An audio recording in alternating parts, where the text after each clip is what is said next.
Pengadilan Negeri Sorong, Kamis sore, 4 September 2025, menggelar sidang lanjutan perkara penculikan dan ruda paksa terhadap Ulfa Tamimah di ruang sidang Tirta Pengadilan Negeri Sorong dengan agenda putusan majelis hakim.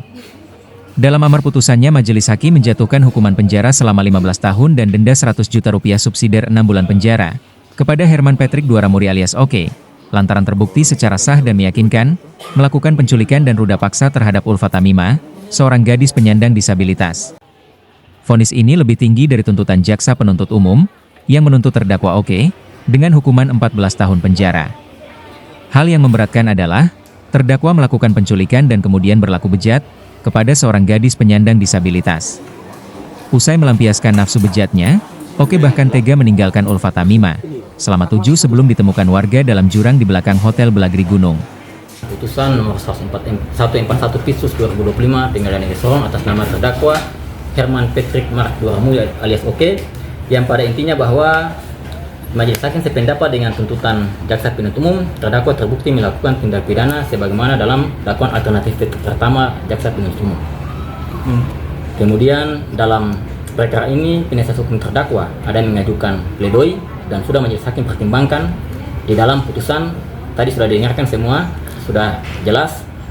Kemudian bahwa hal yang memberatkan dalam hal ini dalam penjatuhan pidana adalah terdakwa ini memahami dengan benar ketika dia membawa korban dari rumahnya yang dilihat dalam rekaman CCTV, kan dia lewat sampai ke bundaran siswa, kemudian dia naik ke belakang Hotel Belagri.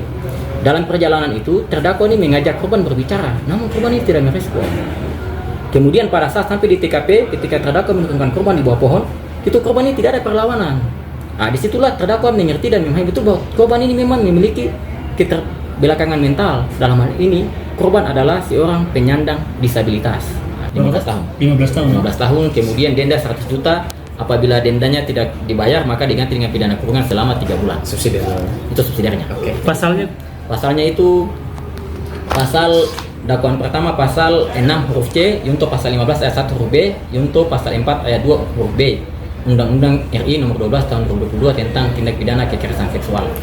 Mengesampingkan pledoi dari penasihat hukum terdakwa, karena penasihat hukum terdakwa tidak konsisten dalam pledoinya itu di halaman pada saat kesimpulan mereka menyatakan bahwa terdakwa mengakui perbuatannya. Berarti kan terdakwa mengakui. Lah kenapa mereka menyatakan bahwa tidak terbukti, sementara mereka sendiri akui bahwa terdakwa mengakui perbuatannya itu. Kemudian terdakwa berjanji tidak akan mengulangi lagi. Keluarga korban Ulfa Tamimah merasa puas dengan putusan majelis hakim yang lebih tinggi 1 tahun dari tuntutan jaksa penuntut umum yang menuntut terdakwa dengan hukuman 14 tahun penjara.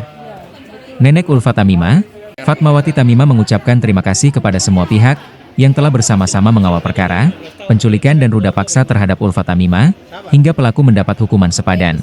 Sidang terakhir kasus Ulfa Tamimah, dan alhamdulillah tadi telah diputuskan, yaitu terdakwa diberikan hukuman selama 15 tahun penjara dan denda 100 juta rupiah. Tetapi untuk kami dari pihak keluarga besar Ulfa Tamimah dan seluruh organisasi yang mengawal kasus ini, kami sudah rasanya agak plong bahwa perjuangan kami dari awal, mulai dari kasus ini dikawal sampai hari ini, alhamdulillah membuahkan hasil. Artinya bahwa tuntutan jaksa yang kemarin 14 tahun, alhamdulillah putusan hakim menjadi 15 tahun. Dan bagi kami itu sudah sangat maksimal, dan memang pihak keluarga dan seluruh sivitas organisasi yang mengawal kasus ini, dari awal kemarin kami sudah membahas bahwa kita sudah berada di puncak tawakal. Sehingga apapun keputusan hakim, bahwa itulah yang terbaik menurut Allah, menurut Tuhan yang Maha Kuasa, itu adalah pelajaran yang terbaik dan keputusan yang terbaik buat kita semua. Terdakwa Herman Patrick diputus melanggar pasal 6 huruf C, Yungto pasal 15, 1, huruf H, Yungto pasal 4, 2, huruf B Undang-Undang nomor 12 tahun 2022 tentang tindak pidana kekerasan seksual.